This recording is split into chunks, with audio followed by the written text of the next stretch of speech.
Hi again. This video is about lapping valves. I've had a few people mention on forums that they'd like to see how I do it, so here we go. First of all, I want to say that I don't use regular valve grinding paste. It's too coarse. So if you look into this topic of lapping valves and seating valves, grinding valves, and cutting valve seats and so on, you'll find there's a lot of variation in opinions and so on. When you lap valves with coarse paste, you cut grooves into the seats and the valve, and it may seal when it's cold, but when it's hot, the different expansion rates means that those grooves, if you can imagine, it's like two serrated edges, right, like two bread knives. In one position they'll mate up, but as one heats up it'll move away, and the peaks on one knife start climbing up onto the peaks of the other knife, and so then you've got all these valleys lining up, creating holes. And the problem about the leaky valve, which that leaks past the valve, which my friend said to me, at 15,000 RPM, what difference does it make? Well, as we both agree, that when you've got particularly exhaust gases, hot exhaust gases leaking past the valve seat, it's going to damage the seat and the valve, and so having a good seat is very important. Okay, so enough about using gravel. I don't use gravel to grind lap valve seats.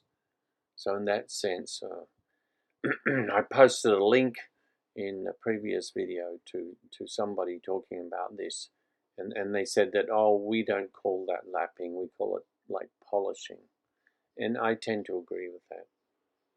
So on the subject of seating valves, there's a lot of I've noticed a lot of articles and videos where they rag on grinding valve seats, and I totally disagree. I'd say that you don't know how to do it. When you use a valve grinding stone, which is considered old technology, it naturally wants to chatter, because if the stone gets full contact on the seat, then it chatters. So if you have a look at the PEG valve grinding system, Italian system, it uses an orbital motion. So the stone is going around the seat and only has point contact, which is the correct way it should be done. But with motorcycles, sometimes you can't get equipment for such small valve seats, and also some motorcycles have very short guides, particularly the Ducati bevel drive twins and so on. Nevertheless, I have used the synchro seat stones, the old style valve seat grinding stones, with great success, even on old Ducati motorcycles with ridiculously short valve guides. But it requires a lot of it requires skill. Like you need to put the cylinder head on your lap and feel what you're doing. There's no other way. You can't do it on a bench. So I don't want to go into great detail about that, but I'm completely disagree. I know that I can grind with stones.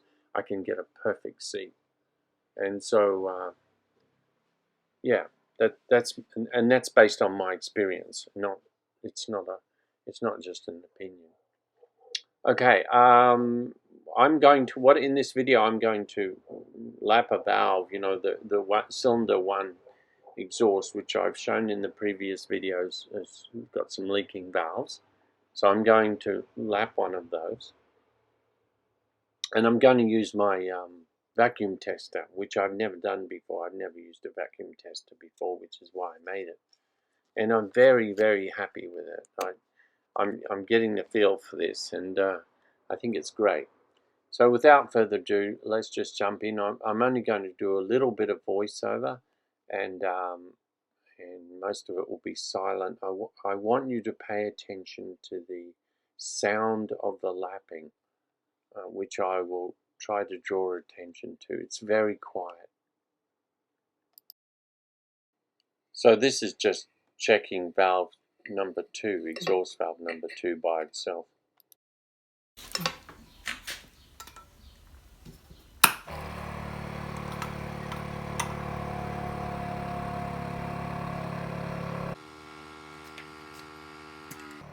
so valve number 2 is not particularly good.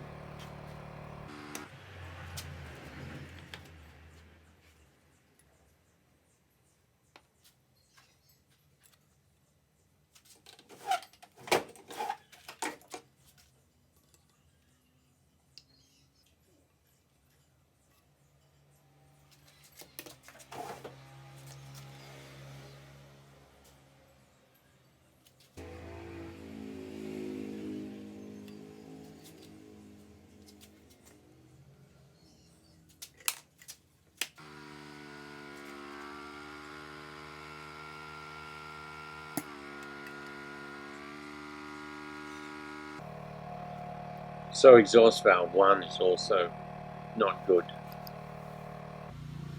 So I'm going to start with 2000 grit diamond lapping paste. It's better to start with a finer grade, and then if you need to go coarser, you can. Don't start with the coarse one. So I put a small dog, like in 3 places on the valve, like 120 degrees apart.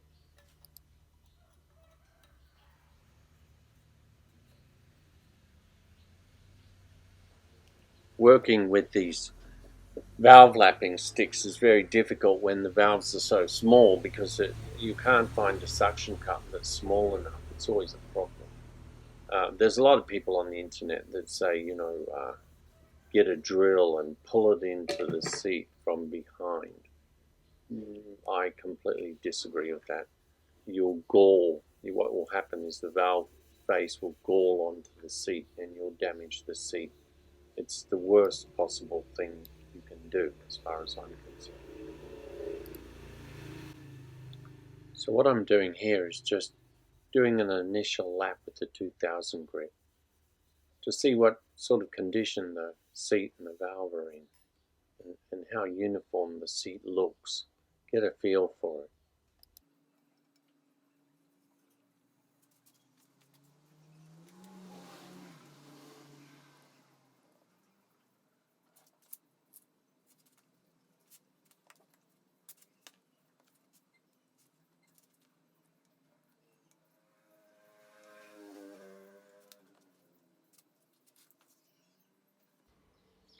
So I'm starting to get a clean line around the valve there where the seat, you can see the clean line that it's making.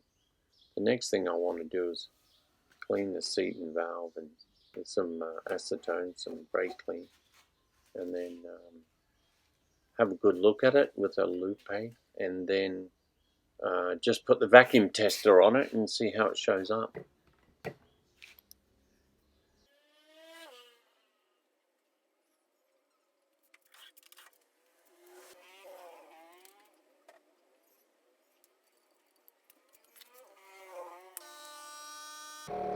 Okay, that's not acceptable.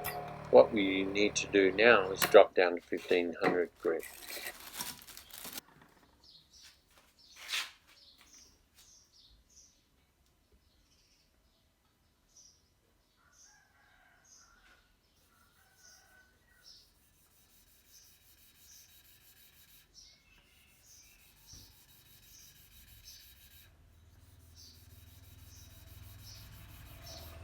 The sound of the lapping is very quiet, and the cars that keep driving by here drive me crazy because I need to hear it.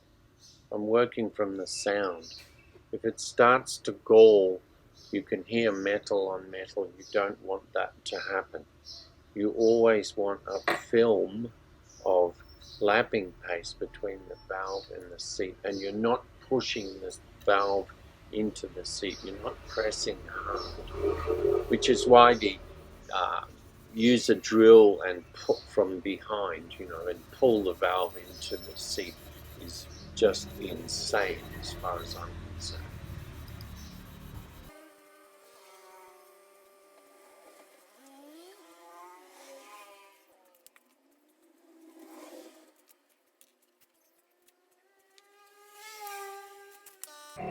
Okay, time for a test.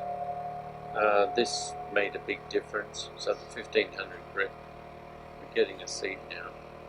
So after this, I'll just run over it with the 2000 again, and we should just about be there.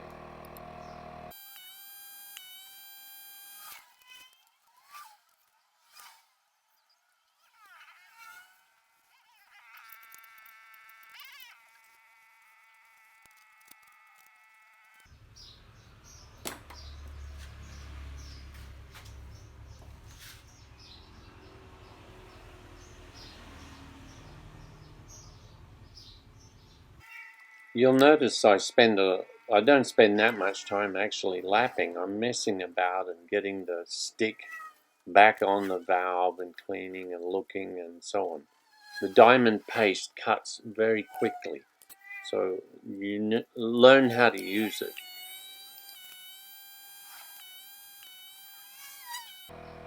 So this is acceptable. I'm switching the vacuum off and on so you can see the leak up there, and then I'm switching it back forward. That'll do for this video. I hope it is of some use. I hope you like it. Please subscribe and hit the like button, and who knows, one day I might get a few cents from YouTube.